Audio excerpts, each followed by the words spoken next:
ফিরে এসেছি। আমাদের এর আগে যে ভিডিও ছিল ক্যাপিটাল বাজেটিং এর উপরে, এটা তার কন্টিনিউয়েশন হিসাবে দেখবেন। আমরা আইআরআর নিয়ে কথা বলেছিলাম। আইআরআর এর কতগুলো উইকনেস আছে। একটা যেমন যে নর্মাল প্রজেক্টে আইআরআর নাও থাকতে পারে, একাধিকবারও থাকতে পারে। একাধিকবার থাকলে আপনি ওটা সলভ করতে পারেন modified internal rate of return দিয়ে। তবে modified internal rate of return calculate করার প্রধান কারণ হচ্ছে যে আমরা একটা কনজারভেটিভ রিইনভেস্টমেন্ট রেট ইউজ করতে চাই ক্যালকুলেশনে, রিটার্ন ক্যালকুলেশনে।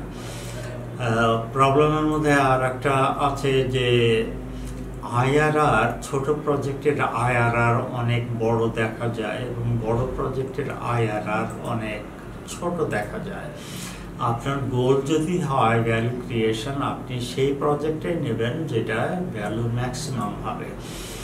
এখন এই কথাগুলোর মধ্যে পিছনে একটা অ্যাসাম্পশন যেটা আছে যে ইনভেস্টমেন্ট ডিসিশনটা, আপনার প্রজেক্ট সিলেকশনের ডিসিশনটা আর ফাইন্যান্সিংয়ের ডিসিশনটা কিন্তু সম্পূর্ণ আলাদা। আমরা ধরে নিয়েছি যে ইনভেস্টমেন্টের টাকাটা ক্যাপিটাল মার্কেট থেকে আসে এবং আপনি যদি রিটার্ন প্রমিস করেন যত টাকাই চান তত টাকাই আপনি ক্যাপিটাল মার্কেট থেকে আনতে পারবেন। এখন যদি একটা প্রজেক্ট ছোট হয়, অল্প টাকা হয়, বা একটা প্রজেক্টের অনেক খরচ হয়, অনেক ইনভেস্টমেন্টের দরকার হয়, তাতে কিছু আসে যায় না। সিএফও আপনি যদি হন বা সিইও যদি হন, আপনি কেবলমাত্র কর্মচারী। আর ওনার যারা, তারা কিন্তু বাইরে থেকে শুধু টাকা দিয়েই বসে আছে। আপনার একটাই কাজ, আপনি ক্যাপিটাল মার্কেট থেকে টাকা নিয়ে ওয়েলথ তৈরি করবেন। আপনার কিন্তু এই ওয়েলথের থেকে কোনো ভাগ নেই। আপনি চাইতে পারেন আপনার স্যালারি বৃদ্ধি আর অন্যান্য বেনিফিট বৃদ্ধি, কিন্তু ওনারশিপের রিওয়ার্ড যেটা ডিভিডেন্ড বা ভ্যালু ইনক্রিজ, সেটা আপনার সিএফওর প্রাপ্য কিছু নাই যদি না আপনি কন্ট্রাকচুয়ালি কোনো কিছু সেটার মধ্যে ঢোকান। তো এখন এক্সাম্পল একটু দেখাতে যাচ্ছি যে আনইকুয়াল সাইজ প্রজেক্টে আমাদের আইআরআর আর নেট প্রেজেন্ট ভ্যালুর উপরে কি এফেক্টটা পড়ে। ধরেন 2 বছরের একটা প্রজেক্ট, একটা দেবো খুব ছোট, একটা বানাবো খুবই বড়, কিন্তু দে আর মিউচুয়ালি এক্সক্লুসিভ। আপনি একই সাথে দুটো করতে পারবেন না। একটা সময় সীমিত, আপনার জায়গা সীমিত, আপনি সেটার বেস্ট ব্যবহার করবেন। এখন তাহলে এরকম একটা 2 বছর প্রজেক্ট দেখি যেখানে একটা স্মল প্রজেক্টের ক্যাশ ফ্লো আছে স্মল, আর একটা বড় প্রজেক্টের ক্যাশ ফ্লো আছে লার্জ। আমি একটু যাতে এক্সাজারেট করে দেখানো যায় সেইভাবে দেখানোর চেষ্টা করব। 2 বছরের প্রোগ্রাম ধরেন, তাহলে এখন 0, 1 আর 2। স্মল প্রজেক্টে আপনার ইনভেস্টমেন্ট কম, 1000 টাকা। এই ইনভেস্টমেন্টটা 2 বছর টিকবে, আপনি 2000 টাকা করে পাবেন। তাহলে খুব হারের দিক দিয়ে খুব বড় সড়ো একটা রেট আপনি পাচ্ছেন। লার্জ প্রজেক্ট ধরেন যে আপনি এখানে 10 লাখ টাকা ইনভেস্ট করবেন। 10 লাখ টাকা ইনভেস্ট করলে আপনি প্রথম বছর পাচ্ছেন 800,000 আর পরের বছর পাচ্ছেন 750,000। এখন কম্পেয়ার করার জন্য আমরা আইআরআরটা ক্যালকুলেট করব আর নেট প্রেজেন্ট ভ্যালুটা ক্যালকুলেট করব। নেট প্রেজেন্ট ভ্যালু ক্যালকুলেট করতে গেলে আমার একটা ডিসকাউন্ট রেট লাগবে। 16% আমি ইউজ করছি রিসেন্টলি, তো 16%-এ আমরা নেট প্রেজেন্ট ভ্যালু বের করার চেষ্টা করব। তো এই 3টে ক্যাশ ফ্লোর আইআরআর কত? আইআরআর আমি যদি বক্সটা পাই, এইটা লিখলাম। আমার অ্যানুয়াল রিটার্ন হলো 173%।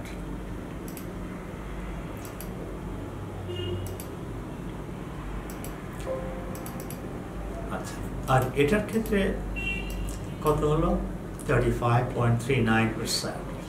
তা আপনি যদি IRR এর বেসিসে ডিসিশন নিতে চান তাহলে ছোট প্রজেক্টটা ডেফিনেটলি অনেক ভালো, বড় প্রজেক্টটা IRR ভালো হলো এটা থেকে অনেক কম।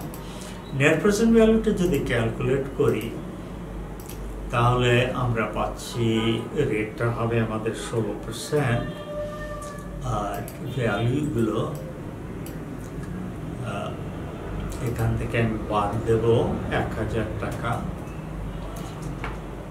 তাহলে আমার নেট প্রেজেন্ট ভ্যালু হলো এখানে 2240 টাকা। আর এখানে কত হবে,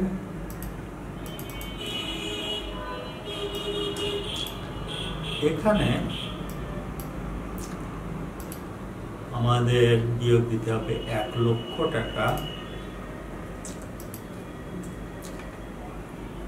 ঠিক হলো এটা C4142, ঠিক আছে। 1 লক্ষ টাকা বিয়োগ দিয়েছি, এখানে ছিল 10 লক্ষ টাকা, তাহলে 10 লক্ষ টাকা বিয়োগ দিতে হবে। আচ্ছা, এখানে আপনি তাহলে 2 বছরের নেট প্রেজেন্ট ভ্যালু আজকের টাকায় আপনার ওয়েলথ ক্রিয়েশন হচ্ছে 247,000, আর এখানে 2,000। আপনার গোল যদি হয় যে ওয়েলথ ম্যাক্সিমাইজ করবেন তাহলে তো এটা আপনাকে চুজ করতে হবে। এটার IRR একটু কম, কিন্তু এই টাকাটা আপনাকে দিতে হচ্ছে না, এই টাকাটাও আপনাকে দিতে হচ্ছে না, আপনি সেফ হন। আপনি আপনার কোম্পানির কস্ট অফ ক্যাপিটাল সবাইকে জানিয়ে রেখেছেন যে 16% আপনি রিটার্ন দিতে পারেন, তাতে ক্যাপিটাল মার্কেট থেকে আপনি যা খুশি তাই তুলতে পারেন ইনভেস্ট করার জন্য। তাহলে এখানে আপনি 1000 টাকা তুলতে হবে, এখানে 10 লক্ষ টাকা তুলতে হবে, কোনটা তুলবেন? কিন্তু একটাই মাত্র তুলতে পারবেন। এখানে আপনার ওয়েলথ ক্রিয়েট হবে মাত্র 2210 টাকা। আপনার সময় কিন্তু সম্ভবত একই পরিমাণ ব্যয় হবে, এখানেও সময় একই পরিমাণ ব্যয় হবে, কিন্তু আপনি 2,47,000 টাকা নতুন ওয়েলথ ক্রিয়েট করেছেন। টাকাটা আসছে ক্যাপিটাল মার্কেট থেকে। কেমন? আপনি যদি ভ্যালু ক্রিয়েট করতে চান, ম্যাক্সিমাইজ করতে চান, আপনার ডিসিশনটা সবসময় হবে নেট প্রেজেন্ট ভ্যালুর বেসিসে, IRR এর বেসিসে নেট প্রেজেন্ট প্রজেক্ট সিলেকশন করাটা ঠিক নয়। তা সত্ত্বেও আমরা কিন্তু বসরা নর্মালি IRR জিনিসটা যত ভালো বোঝেন, এটা annual rate of return, net present ভ্যালুটা ততটা বোঝেন না। কেমন? এইখানে এটাকে আমি অনেক সময় বলি যে এটা হচ্ছে পানবিড়ি দোকান। পানবিড়ি দোকানে লাভের হার অনেক বেশি, কিন্তু দিনের শেষে, বছরের শেষে খুব একটা টাকা হয় না।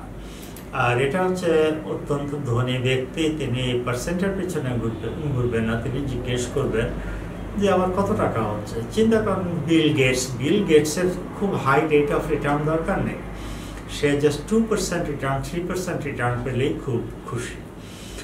এখান থেকে আমরা একটা স্টেটমেন্ট যেটা নর্মালি বলি যে IRR is biased towards smaller projects. IRR small প্রজেক্টে বেশি রিটার্ন দেখায়, কিন্তু আসলে তার থেকে যে বেশি ভ্যালু আসে সেটা কিন্তু আমরা বলতে পারবো না, এরকম কোনো এভিডেন্স নেই। নেট প্রেজেন্ট ভ্যালুর ক্ষেত্রে কথাটা হয়তো একটু ঘুরিয়ে বলতে হবে যে লার্জ প্রজেক্টে নেট প্রেজেন্ট ভ্যালুটা বেশি হয়, ছোট প্রজেক্টে বেশি হওয়ার সুযোগ খুব একটা নেই। সেই জন্য net present value is biased toward bigger projects. Net present value যদি আপনার বেসিস হয়, আপনি বড় বড় ইনভেস্টমেন্ট করবেন। আপনার যদি IRR বেসিস হয় ডিসিশনের, তাহলে আপনার টেন্ডেন্সি থাকবে ছোট বিজনেসে ইনভেস্ট করা। কেমন? ছোট বিজনেস আবার রিস্কও বেশি আছে, রিস্কের সাথে রিটার্নের তো সম্পর্ক আছে। বড় প্রজেক্ট যেখানে ক্যাশ ফ্লো মোরলেস জানা, সেখানে রিস্ক ছোট প্রজেক্ট থেকে একটু কম হবে। তো আনইকুয়াল সাইজ নিয়ে কথাটা এখানেই শেষ করবো। এরপরে যেটা যাব যে রিস্ক যদি সমান না হয় তাহলে কিভাবে আমরা দুটো প্রজেক্টের মধ্যে কম্পেয়ার করব। এই ক্ষেত্রে রিস্কের ক্ষেত্রে কিন্তু রিস্ক অনেকভাবে মাপা হয়, অনেকভাবে মেজার করা হয়, ফলে খুব ক্লিয়ার কাট একটা ডিসিশন দেওয়া কঠিন। এবং অনেকগুলো মেথড আছে, আমি দুটো মেথডের কথা বলবো, যেখানে আপনি একটা ক্লিয়ার কাট ডিসিশন পাবেন, এটা হলে এটা করা যাবে, এটা হলে এটা করা যাবে না, এইরকম। কেমন? তো প্রথমটা রিলেটিভলি সিম্পল, যেটাকে আমরা বলি রিস্ক অ্যাডজাস্টেড ডিসকাউন্ট রেট।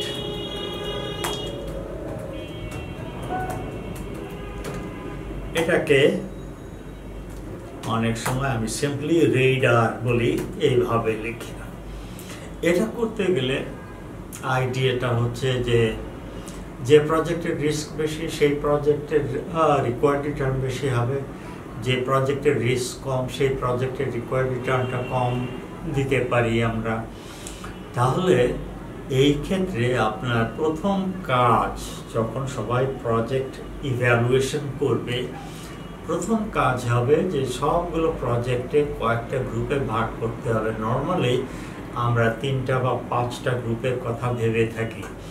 তো যেটা মাঝখানে সেটা হচ্ছে অ্যাভারেজ, অ্যাভারেজ থেকে এক ধাপ উপরে রিস্ক, এবং আরও এক ধাপ উপরে রিস্ক হচ্ছে সবচেয়ে রিস্কি প্রজেক্টগুলো। আর আপনি যদি ধাপে নেমে আসেন, তাহলে এক ধাপ নিচে হচ্ছে লো রিস্ক, এবং একদম সবচেয়ে কম রিস্কটা লোয়েস্ট রিস্ক বলেন বা সেফেস্ট প্রজেক্ট বলেন, তার জন্য খুব লো একটা রিটার্ন হবে। তো আমরা নর্মালি যেটা করবো, যে প্রথমে যে weighted average cost of capital কোম্পানির আছে, এটা তো আমাদের জানার কথা, যে ধরেন এটা 18%, আর আপনার গ্রুপ আছে, রিস্ক গ্রুপ আছে 5টা। এই 5টা আপনি নানা রকম নাম দিতে পারেন নানাভাবে। আমি এখানে লিখলাম highest, high, average, below average, আর একটা হচ্ছে লোয়েস্ট রিস্ক। আপনি অন্যরকম নামও দিতে পারেন। কেমন? এইখানে আমি রিকোয়ার্ড রিটার্নটা দেব রেডার। সেটা কিভাবে হবে? লিখতে পারি যে প্রত্যেক স্টেপে উপরে যান বা নিচে যান, আপনি ধরেন 3% অ্যাড করবেন অথবা সাবট্রাক্ট করবেন। তাহলে আমরা কিভাবে এটা ইউজ করতে পারি? ধরেন আমাদের এরকম কিছু গ্রুপ করে দেওয়া আছে, আমাদের 18% থেকে শুরু করতে হবে, যেটা মাঝখানে থাকবে। এটা ড্র করি এখানে, এটা যদি চাই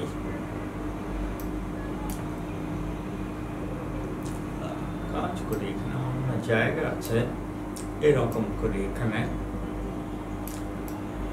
এইদিকে আপনি যত এইদিকে যাবেন, আপনার রিস্ক তত বেশি।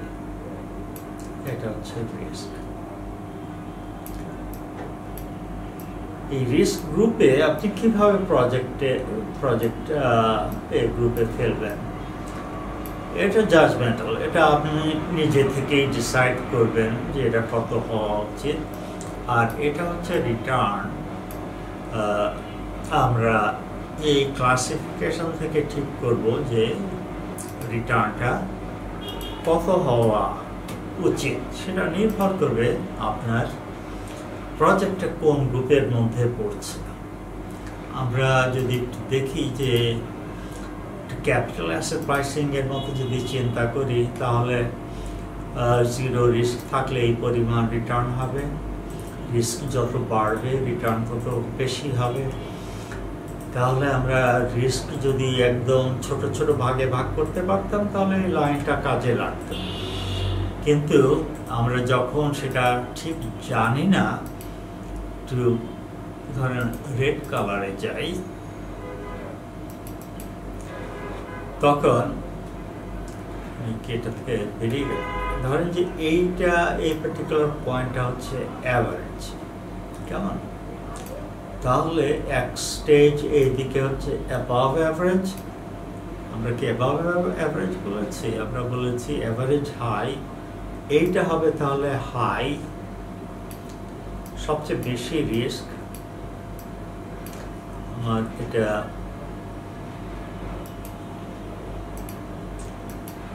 টাইপ করাই সহজ হবে। আমি এখানে লিখি হাই, এটা আচ্ছা এটা হাইয়েস্ট, আর এটা হবে হাই, এটা হবে অ্যাভারেজ, এখানে আমি দেব বিলো অ্যাভারেজ, আর এইখানে দেব সেফেস্ট বা লোয়েস্ট।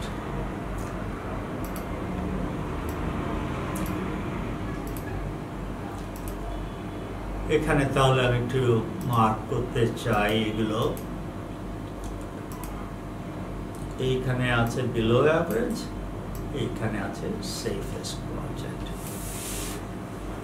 প্রসেস আছে যেখানে আমরা এটা একদম কন্টিনিউয়াস করতে পারি, কিন্তু এটা ঠিক সেই রকম নয়। এখানে বলা আছে এই সিস্টেমে, আমি বরং যদি এগুলোতেই যাই আবার, এটা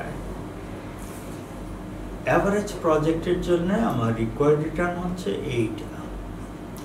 আমি ঠিক জানবো না এক্স্যাক্টলি কোনটা এই গ্রুপের মধ্যে কোনটা বেশি রিস্কি, কোনটা কম রিস্কি।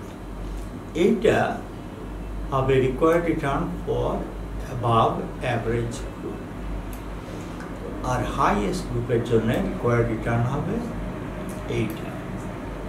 এখানে তাহলে আমি একটা রিকোয়ার্ড রিটার্ন পাচ্ছি এখানে, এবং এইটা এখানে। এখানে আমার রিকোয়ার্ড রিটার্ন হবে অ্যাভারেজ ছিল আমাদের 18% কস্ট অফ ক্যাপিটাল দেওয়া ছিল। এইটা যদি 18% হয় তাহলে আমরা দিয়েছিলাম এখানে যে 3% প্লাস মাইনাস, এটা এক ধাপ, এটা থেকে এক ধাপ উপরে, তাহলে এটা হবে ইকুয়াল টু 18 প্লাস 3%। এটা পার্সেন্ট হিসাবে দেখাই।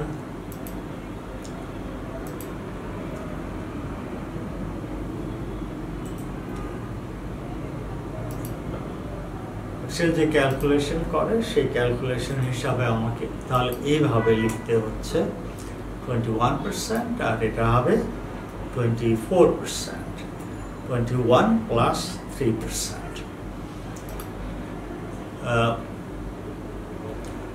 এটা হচ্ছে অ্যাভারেজ। তাহলে এইটা কত হবে? এটা হবে আপনার 3% কম, 18 মাইনাস 3 is 15%, আর এইটা হবে আপনার এখানে যদি লিখি এটা হবে 12%। এগুলো হচ্ছে minimum acceptable rate of return. আপনি যদি আরো ক্লিয়ার একটা দিতে চান, আপনি এখানে অ্যারো দেন যে এটা এই গ্রুপের জন্য, এইটা এই গ্রুপের জন্য, এইটা এই গ্রুপের জন্য, এইটা আমাদের এইদিকে আসার দরকার এই গ্রুপের জন্য, এবং এইটা এই গ্রুপটার জন্য। কেমন? তা আপনি রিকোয়ার্ড রিটার্নটা এইভাবে জানতে পারলেন। এখন ডিসিশন প্রসেসে এসে আপনার জানতে হবে যে আপনার internal rate of return IRR বা MIRR কত। এখন এক্সাম্পল নিয়ে এই রিকোয়ার্ড রিটার্ন দিয়ে আমি কিভাবে ডিসিশন নেয় একটু দেখানোর চেষ্টা করব। আমি এটা এখন একটু কালো কালি দিয়েই দিতে চাচ্ছি। তাহলে আমরা পেয়েছি এখানে 15%, 12%, এখানে পেয়েছি 15%, এই প্রজেক্টগুলোর জন্য আছে 18%, এটা হবে 21%, এটা 24%। এখন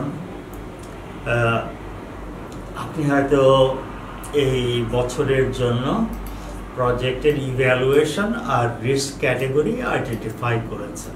তো আমি তাহলে এখানে কতগুলো প্রজেক্টের নাম বানাই। এইরকম একটা টেবিলের মতো ইনফরমেশন আপনার কাছে থাকা দরকার। রিস্ক ক্যাটেগরি, রিস্ক বানাটা আমি কোনো এক সময় শিখবো, আপাতত এরকম থাক।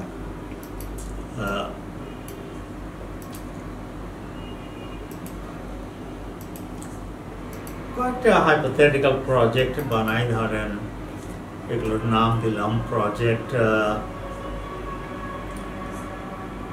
1। এইভাবেই করে যে আমার সময়টা বাঁচবে। কয়েকটা প্রজেক্ট, 7টা প্রজেক্ট আছে।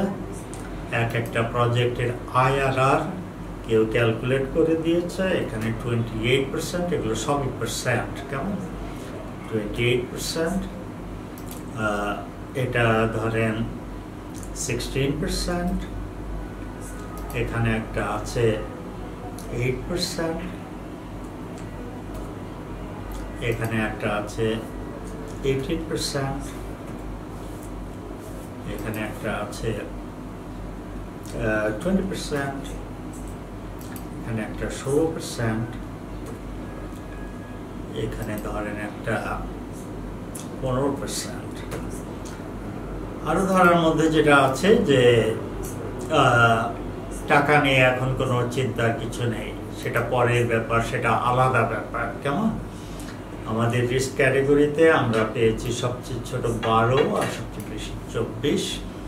এটা ধরেন হাইয়েস্ট রিস্ক, হাইয়েস্ট। এটা ধরেন অ্যাভারেজ রিস্ক, এটা সেফেস্ট, লোয়েস্ট উপরে লিখেছি, কোয়েস্ট না, কোয়েস্ট মানে কি জানি না। এটা ধরেন যে বিলো অ্যাভারেজ করেছি আমরা। এখানে এটা ধরেন অ্যাভারেজ, এটাও মনে করেন অ্যাভারেজ, এটা বিলো অ্যাভারেজ, অ্যাভারেজ। এখন আমাকে বলতে হবে যে এর মধ্যে কোনটা কোনটা আমরা রেকমেন্ড করব এবং কোনটা কোনটা করব না। যখন এই স্টেজে আসছি, এখন আমি এই ফিগারগুলো চাইব রিকোয়ার্ড রিটার্ন বা risk adjusted required return, RADR। এটা কত? হাইয়েস্ট রিস্কের জন্য আপনার রিকোয়ার্ড রিটার্ন হচ্ছে 24%। অ্যাকচুয়াল রিটার্ন এস্টিমেটেড বা এক্সপেক্টেড রিটার্ন এর থেকে বড় হতে হবে।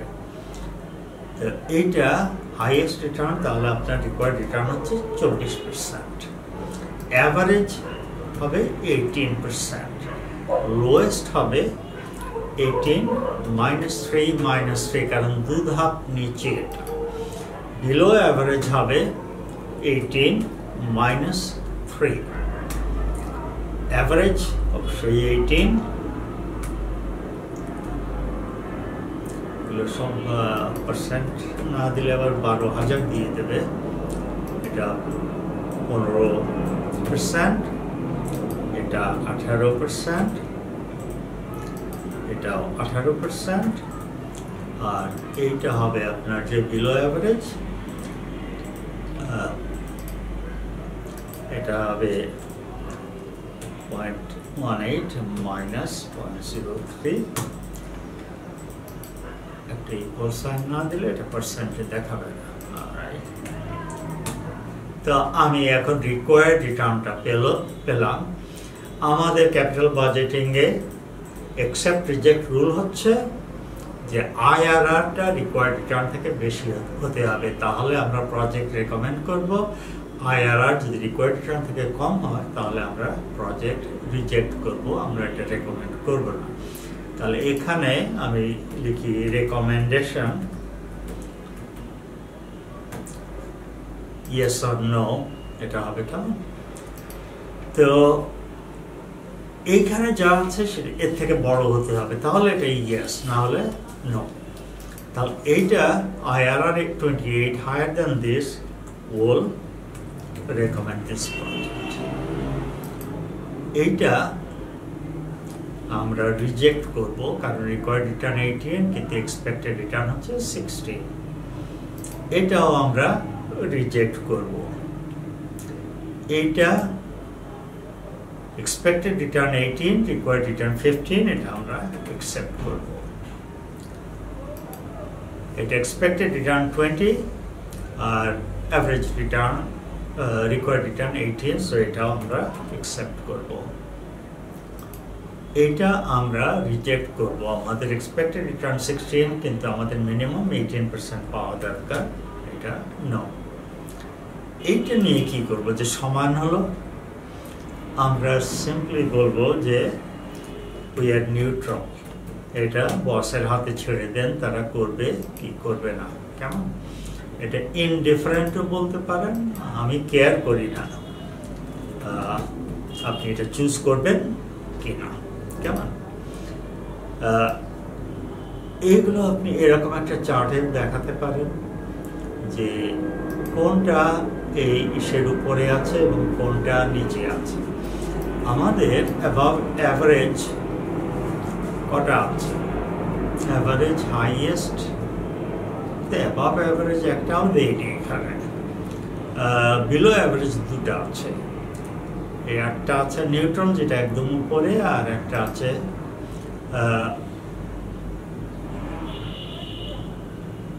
বিলো অ্যাভারেজ, এটা 15 দিয়েছি, ওকে। 18% হচ্ছে আমাদের রিকোয়ার্ড রিটার্ন।